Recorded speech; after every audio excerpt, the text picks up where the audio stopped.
So what I want to do is, I'm just going to show you right here. This is the beginning image right here, where I started with, and this is what I want. I'll just kind of go through a few things that aren't color correction really quick. I got a couple layers right here. This is just a layer that's a darker image, and you can see it's just kind of blended in to darken some of the lights. And one more darker image, just because these lights up here were, they're yellow and it wasn't showing as yellow. So I took a very dark image and just blended those in. This is what I call my fix layer.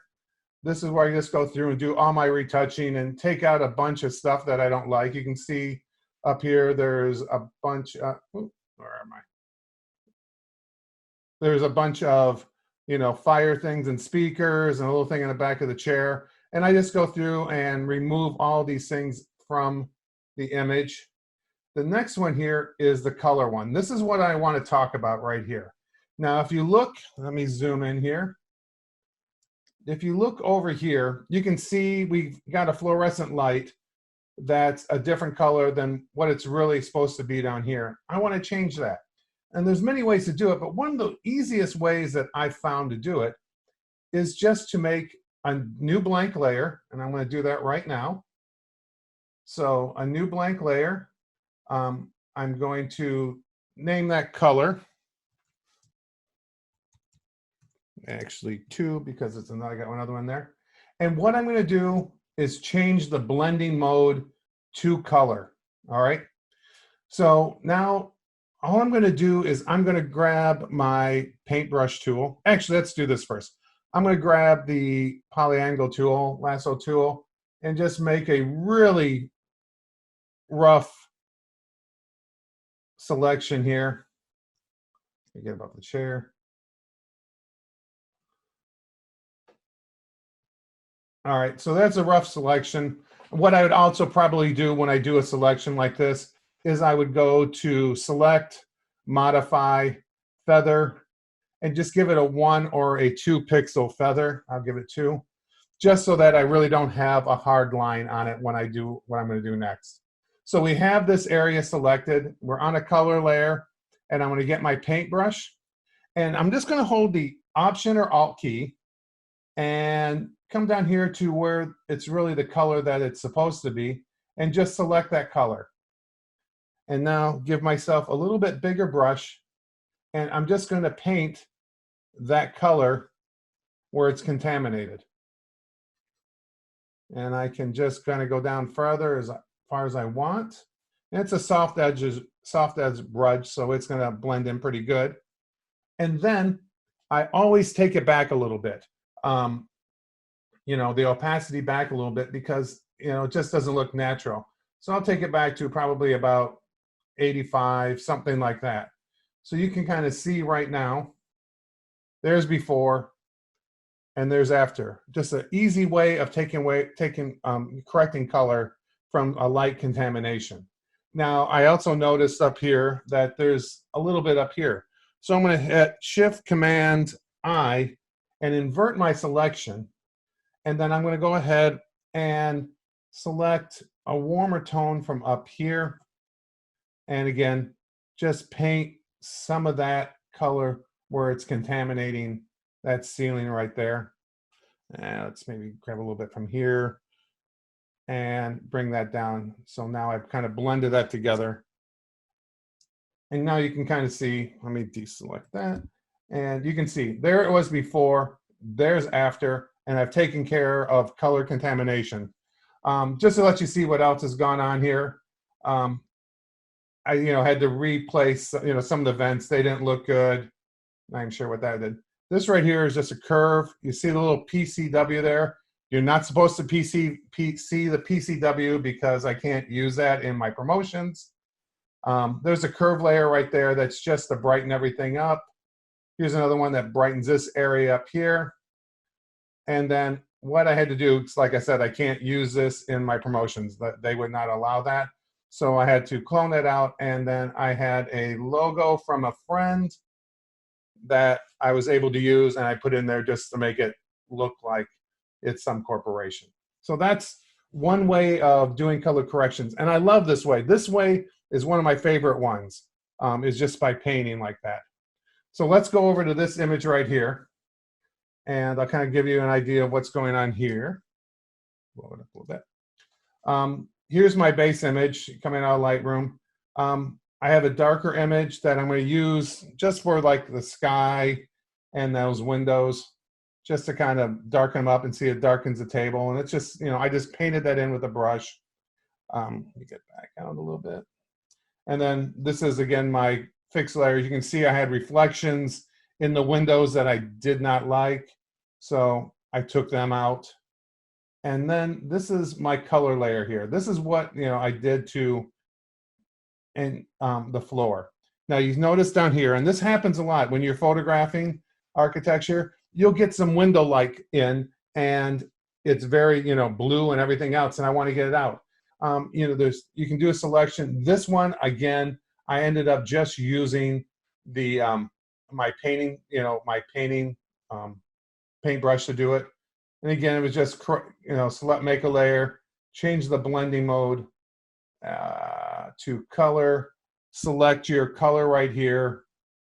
I'll go with this, a big brush, and just paint it in. I'm not even making a selection. I'm just painting. Oh, I didn't have it 100%. Painting it in, get it in this way. And that blends it in really nice. Take down the opacity a bit. So, and that looks like it really blends in nicely with that. You can see there's before, there's after. And I do that a lot. This right here is another color layer that I did that was just, I'll actually hold the Option key. You can just see I painted in the top areas just to get that out. Then the last thing I did here is, I always do this. So this is kind of my final thing on any image that I do, is I would kind of give some more contrast to it. And I do it using a layer mat, a layers adjustment layer. Let me say that one more time, a curves adjustment layer. And I went through and you can see I've given it a little bit more contrast, flattened out the darks a little bit, but it's just enough to give it a little bit of pop where I needed it. And I really didn't want it in the ceiling, so I masked that out. So let's go on to this one. This one's pretty much the same thing. I'll give you the original here. That's what the original looked like. Here it is. I darkened the windows. I said that they still didn't look right, so I did another one that was darker and then lightened it up a little bit, or desaturated. And that to me looked pretty natural for the sky that was out there. My fixed layer, again, it's if I zoom in, you can kind of see I go through and take care of a lot of little plugs on the bottom, the back of the computer, all that sort of stuff. I really want my stuff to look really clean. And then I did another one of those color, where I just painted right here. But what I wanted to show you here is, this is just a curve for contrast, but this one right here. Now, I want to talk about photo filters for a second. We have a bunch of different ones that are built into Photoshop. And photo filters are great. I learned to use them when I was doing film and 4x5s and everything else, and we had to get the color completely right for furniture manufacturers. And when you think about warmth, someone says, oh, I want to warm something up. Well, warmth isn't just yellow. It's a mixture of yellow with a little bit of red. And when you cool something down, it's a mixture of blue with a little bit of cyan and maybe a little bit of magenta.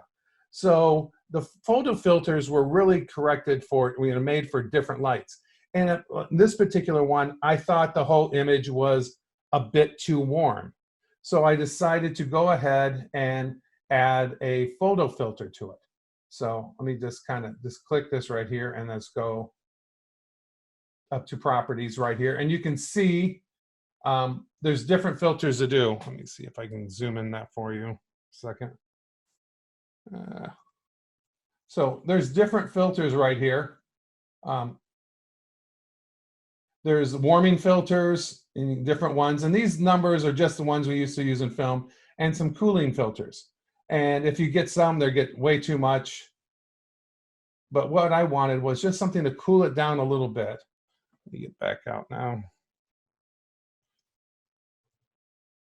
And so I got it there. You can use the density right here. I actually went ahead and you can take a look. It's pretty much 100%. I really didn't take the opacity down. I thought it needed that much. So that's another good way to do a global color correction, is to go ahead and use a photo filter. All right, I got one more example before we're out of here. My time's up.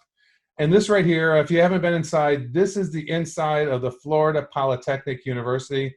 It's gorgeous to see. I think they give tours. I don't know if you can just walk around. I happened to get lucky when they first opened up. But here's the original image. And you can see I have, it's really dark in these halls right here. So I'm going to go ahead and I got a lighter image that I brought in there, and I actually used the pen tool. And if you're interested in how to use the pen tool, I will make it really easy for you.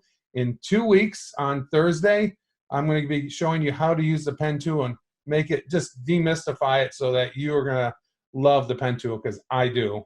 And then, so that's right there. I lightened it up. I used another lighter version, made that lighter. I went ahead and did my fix. There's a lot of things I wanted to retouch, the exit signs, the signs, all that sort of stuff.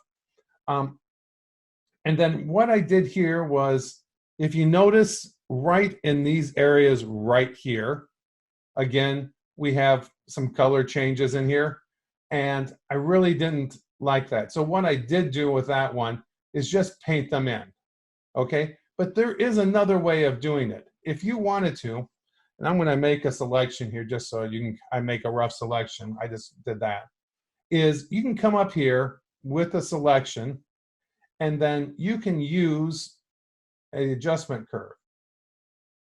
And I'm just gonna go up here, adjustment layers, curves, correct a new one. So this looks green to me. So what's the opposite of green is magenta. So I'm gonna go down to magenta, come here, and just pull it down just a little bit. And you can see it, I mean, this is very small, and you can use your arrow keys to do it. And now you can see it's a little green, and now it's not. So curved layers are really great to be able to do this sort of thing. And I use them all the time. You can actually relight a whole area. Let me turn this off. I'm just going to turn these guys on. Just show you right here how it worked. This right here was just to add some color to the hall. Darken it up just using a curve layer. All I did with that was selected it and then brought it down with a curve layer just right from the center. I'm going to go up here. This one is, you see there's a small area right over here, and it's a little bit brighter than I wanted. I wanted to even it out, so I just used a curved layer with a selection and did that over there. Back in the back, it was a little too dark, so I brightened that up. And over here, and these are just using curved layers, went ahead and I fixed something there. Where is it? It's really small, whatever it is. So anyway, those are how I use, how I do a lot of my color corrections, basically painting, photo filters, and curves. And they work really, really well. And I hope you enjoyed that. And we're going to go on now to our next person. Let me